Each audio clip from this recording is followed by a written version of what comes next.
శ్రీకృష్ణ పరబ్రహ్మణే నమః. శ్రీ గురుభ్యో నమః. శ్రీమద్భాగవత సంగ్రహము, దశమస్కందము. ప్రలంబాసురుడు. బలరామకృష్ణులు నదీనద తీరాల్లోనూ, కొండచర్యలలోనూ, పొదల పొంతను, పచ్చిక గుబురుల్లోనూ పశువులను మేపుతూ విచ్చలవిడిగా విహరిస్తూ ఆనందంతో గడిపేస్తున్నారు. వీరిని ఏ విధంగా హింసించాలా అని ఆలోచిస్తూ ప్రలంబుడనే అసురుడు గోపబాలుని రూపం ధరించి వారి దగ్గరికి వచ్చాడు. సర్వము తెలిసిన స్వామి ఏమీ తెలియని వానిలా చూస్తున్నాడు. రాక్షసుని దగ్గరకు పిలిచి స్నేహం చేసి తన మిత్రులతో ఇలా అన్నాడు: మనమంతా రెండు పక్షాలుగా అయ్యి ఆడుకుందాం. బలరాముని పక్షంలో కొందరు, నా పక్షంలో కొందరు చేరండి. ఓడిన వారు గెలిచిన వారిని మొయ్యాలి అని చెప్పాడు. ప్రలంబుడు కృష్ణుని పక్షంలో చేరాడు. కారణం ఏమిటంటే, ఒకవేళ ఓడిపోతే కృష్ణుని మొయ్యవలసి ఉండదు. ఇదివరకు తృణావర్తుడనే అసురుడు సుడిగాలి అయి వచ్చి కృష్ణుని ఎగరేసుకొని పోయి అతనిని మొయ్యలేక చచ్చాడు. అందుచేత ప్రలంబుడు కృష్ణుని పక్షంలో చేరాడు. అందరూ భాండీరకం అనే మర్రి చెట్టు క్రిందకు చేరి ఆటలాడడం ప్రారంభించారు. శ్రీకృష్ణుడు బలరామునితో రహస్యంగా ప్రలంబుని గురించి చెప్పి జాగ్రత్త వహించి వీలైతే వధించమన్నాడు. ఆటలు జోరుగా సాగాయి. బలరాముని పక్షంలోని శ్రీరాముడు ఓడిపోయి కృష్ణుని తన మీద ఎక్కించుకుని మోశాడు. కృష్ణుని పక్షంలోని భద్రసేనుడు, ప్రలంబుడు ఓడిపోయారు.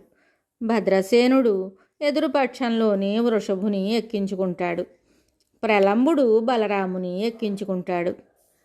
అదను దొరికిందని ప్రలంబుడు బలరాముని ఎటో మోసుకుని పోసాగాడు. బలరాముడు రాను రాను బరువెక్కి అసురుడు మోయలేనంత భారంగా తయారయ్యాడు. ప్రలంబుడు ఇంకా మానవ దేహాన్ని విడిచి అతి భయంకరమైన నిజ రూపంలో బలరాముని మోసుకుని పోసాగాడు. బలరామునకు పర్వత శిఖరం మీద కూర్చున్నట్టు అనిపించింది. అసురుని శిరస్సున ఉన్న సువర్ణరత్న ఖచ్చిత కిరీటము మెరిసిపోతోంది. వాని ముఖము, కోరలు, కన్నులు మహాభయంకరంగా ఉన్నాయి. ఆకాశ మార్గాన ఎగిరిపోతున్న అసురుని భుజస్కంధాలపైనున్న బలరాముడు తన పిడికిలి బిగించి వాని నెత్తిపై మొత్తగా వాని తల బ్రద్దలయ్యింది. ఇంద్రుని వజ్రాయుధ ఘాతానికి రెక్కలు తెగిపోయిన పర్వతంలాగా ప్రలంబుడు పెద్ద శబ్దం చేస్తూ నేలకూలాడు. గోపకుమారులందరూ హర్షంతో గంతులు వేసి ఆడారు. అంత పెద్ద రాక్షసుని మన రామన్న ఒక్కడే నేల కూల్చాడు, ఎంత అద్భుతం అంటూ జేజేలు చెప్పారు. ఒక అసురుని పీడ వదిలిందని ఇంద్రాది దేవతలు సంతోషించి పుష్పవృష్టి కురిపించారు. ఈ విధంగా బాలకులందరూ ఆటల్లో మునిగి ఉండగా గోవుల మంద పచ్చికను మేస్తూ మేస్తూ కారడు మధ్యకు వెళ్ళిపోయింది. అక్కడ కారుచిచ్చు చెలరేగింది. ఆ వేడిగాలికి తట్టుకోలేక అవి దప్పికతో భయంతో అంబా అంబా అని ఆక్రోశించాయి. ఆ ఘోష విని ఆటలు చాలించి బాలకులు పరుగు పరుగున పోయి గోవులను మరలించారు. గోపాలకృష్ణుడు మేఘగర్జన లాంటి స్వరంతో ఆ గోవులను పేరు పేరున పిలువగా అవి అన్నీ తల్లిని చేరుతున్న బిడ్డలలాగా పరుగు పరుగున అంబా అంబా అంటూ వచ్చేశాయి. దావాగ్ని వనమంతా వ్యాపిస్తున్నది. తప్పించుకునే మార్గమే కనపడదు. అందరూ దానికి ఆహుతి కాక తప్పదా అన్నట్లున్నది. పిల్లలంతా భయంతో తలడిల్లిపోతున్నారు. శ్రీకృష్ణునకు ప్రణామాలు చేస్తూ ఇలా అన్నారు: కృష్ణ, చూస్తున్నావు కదా, ఆకాశాన్ని అంటుకుంటున్న ఈ కారుచిచ్చు ప్రపంచాన్నే బూడిద చేసేటట్లున్నది. మేమంతా నీ వారమే కదా, మాకు నీవు తప్ప ఇంకెవరున్నారు రక్షించేవారు? మా ఈశ్వరుడవు నీవే, మమ్మల్ని కాపాడుమయ్యా అని వేడుకొనగా స్వామి ఇలా అన్నాడు: ఓ ప్రియ బంధువులారా, భయపడకండి, అందరూ కండ్లు మూసుకొనండి అని చెప్పి భగవానుడు ఆ దావాగ్నిని తన నోటిలోనికి పీల్చుకోగా అంతా శాంతించింది. శ్రీకృష్ణుడు మూర్ఛపోయిన బాలకులను భాండీర వృక్షం వద్దకు చేర్చాడు. వాళ్ళు తెలివి తెచ్చుకొని తమ కృష్ణుడు భగవంతుడే అయి ఉంటాడని మరి ఒకసారి అనుకున్నారు.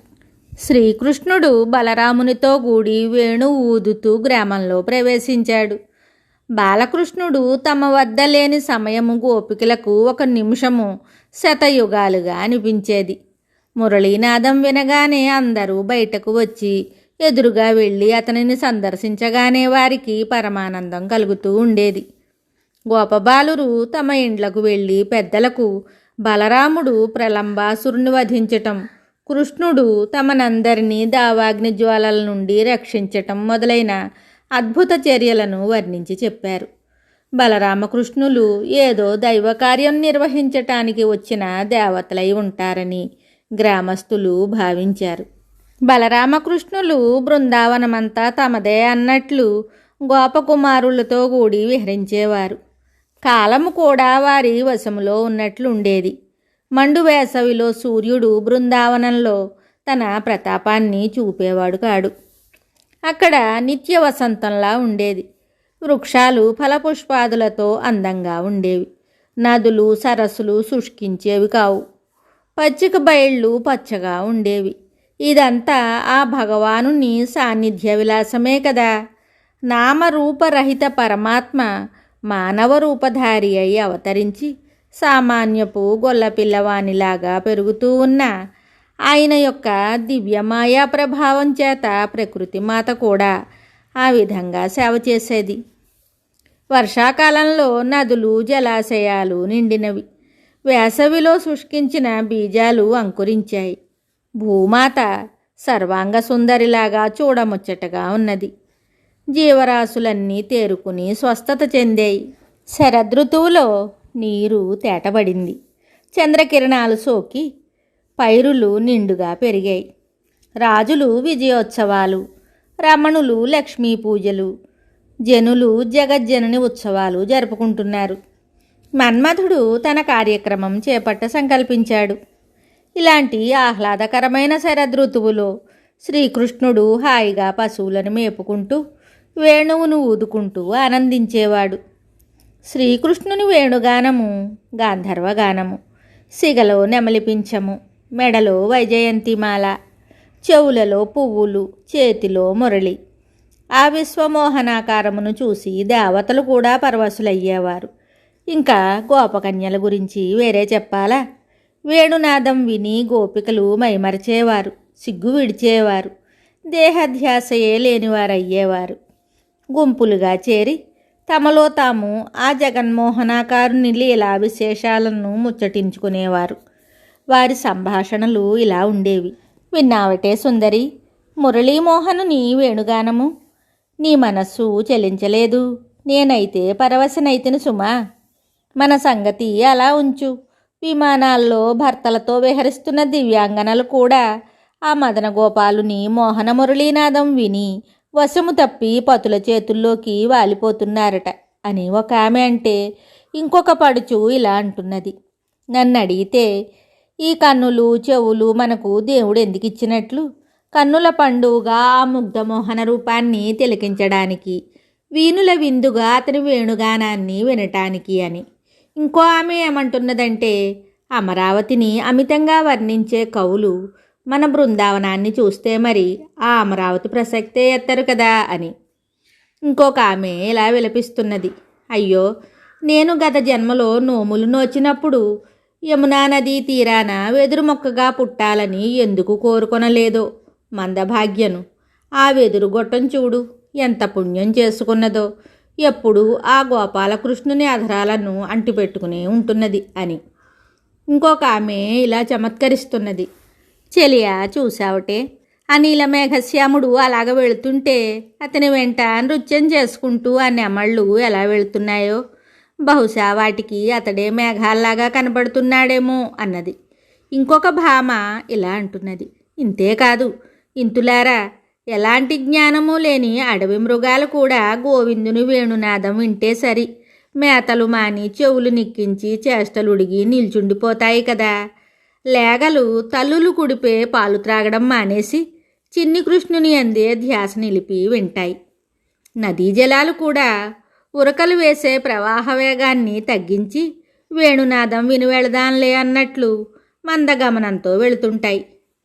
పక్షులు కిలకిలారావాలు మానివేసి వేణునాదానికి లయబద్ధంగా తమ స్వరాలు కలుపుతూ ఉంటాయని.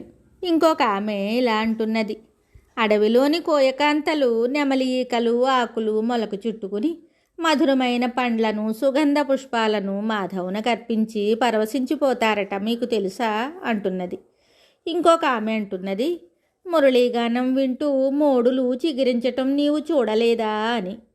ఈ కొండ నూతన వధువులాగా రామకృష్ణుల పాదస్పర్శతో పులకించిపోతుండటం మీరు గమనించలేదటే అని ఇంకొక ఆమె అడుగుతున్నది.